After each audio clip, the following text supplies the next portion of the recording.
की वो प्रतिमा कहाँ है जो बाबर के समय अयोध्या में थी। आज से 445 साल पुरानी बात है। उस समय बाबर का शासनकाल बस खत्म ही हुआ था और बाबर के राम मंदिर तोड़ने के पहले ही राम मंदिर में महंत ने श्री राम, लक्ष्मण, जानकी और हनुमान जी की मूर्तियों को एक सुरक्षित स्थान पर छुपाकर रख दिया था।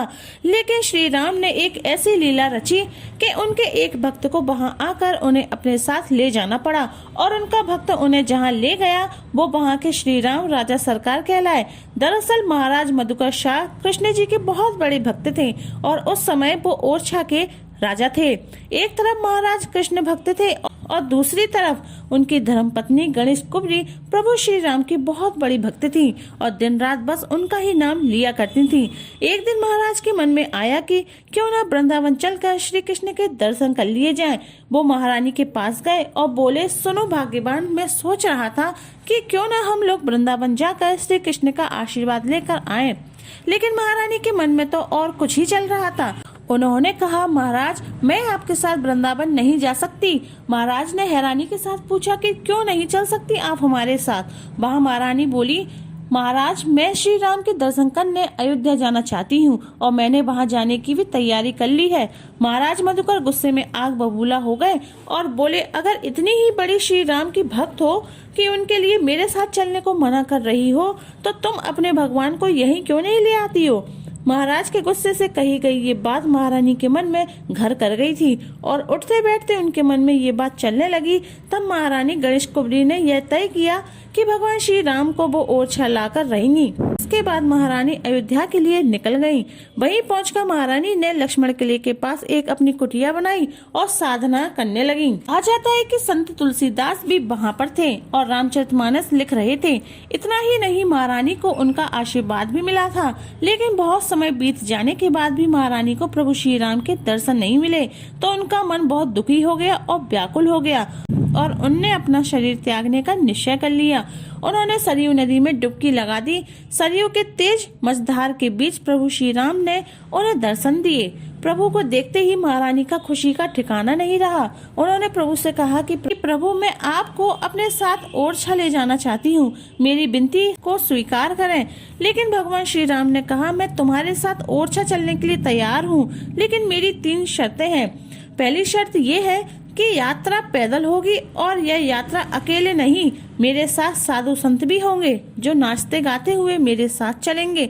और दूसरी शर्त ये है कि ये यात्रा पुष्य नक्षत्र से पुष्य नक्षत्र के बीच ही होगी। और तीसरी शर्त ये है कि एक बार जहाँ मुझे विराजमान किया जाएगा फिर मैं वहाँ से नहीं उठूंगा। महारानी इस बात से बहुत प्रसन्न थी कि वो ओरछा आ रहे हैं। उनकी सारी शर्तें मान ली। सरयू से बाहर निकलते ही उन्होंने महाराज को संदेश भिजवाया कि मैं श्री राम को लेकर ओरछा आ रही हूँ। उधर जैसे ही महाराज को पता चला तो उन्होंने भव्य चतुर्भुज मंदिर बनवाना शुरू कर दिया। इसके बाद अयोध्या में मंदिर के पुजारी ने बाबर के आक्रमण के पहले छिपाई गई श्री राम, लक्ष्मण, सीता जी और हनुमान जी की प्रतिमाएं महारानी को सौंप दी। महारानी अपनी शर्तें निभाते हुए साधु संतों के साथ विक्रम संवत 1630 श्रावण शुक्ल पंचमी को अयोध्या से ओरछा के लिए निकल गईं और ठीक 8 महीने 28 दिनों के बाद चैत्र शुक्ल नवमी पुष्य नक्षत्र विक्रम संवत 1631 यानी कि सोमवार सन 1574 में ओरछा पहुंच गयी।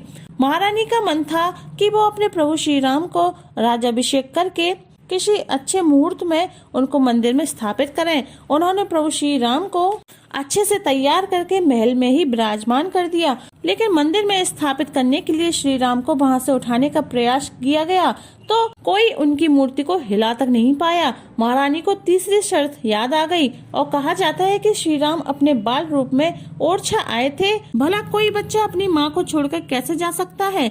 ऐसे में महारानी ने अपने महल को ही मंदिर का रूप दे दिया और विवाह पंचमी के दिन विधिवत उनका विवाह करके महल में ही स्थापित कर दिया और राजतिलक किया गया। महारानी ने श्री राम को राजतिलक के उपहार में उन्हें ओरछा नगरी भेंट कर दी।